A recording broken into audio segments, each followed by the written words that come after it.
माझं सोलापूर न्यूजमध्ये आपल्या सगळ्यांचं स्वागत।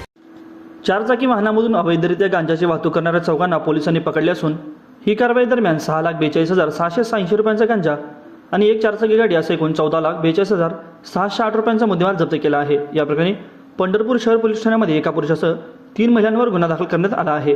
याबाबतची माहिती रविवारी दिनांक 23 रात्री 9:15च्या सुमारास VIP पेट्रोलिंग करत असताना पंढरपूर शहर पोलिसांना पंढरपूर मंगळवार रस्त्यालगत लिंगायत स्मशानभूमीजवळ रस्त्याच्या बाजूला एक पांढऱ्या रंगाची हुंडाई तसेच कंपनीची i20 कार MH13BN 9622 संशयितरित्या उभी असलेली दिसून आली।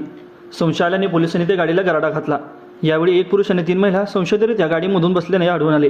त्यानंतर ही गाडी शहर पोलीस ठाण्यामध्ये तपासण्यात आली तेव्हा गाडीमध्ये 6,42,780 रुपये किमतीचा 32 किलो 134 ग्रॅम वजनाचा गांजा सापडला।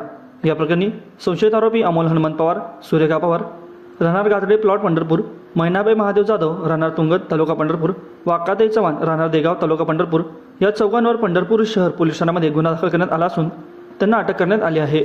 माझं सोलापूर न्यूज या YouTube चॅनलला सबस्क्राईब करा आणि बेल आयकॉन प्रेस करायला विसरू नका।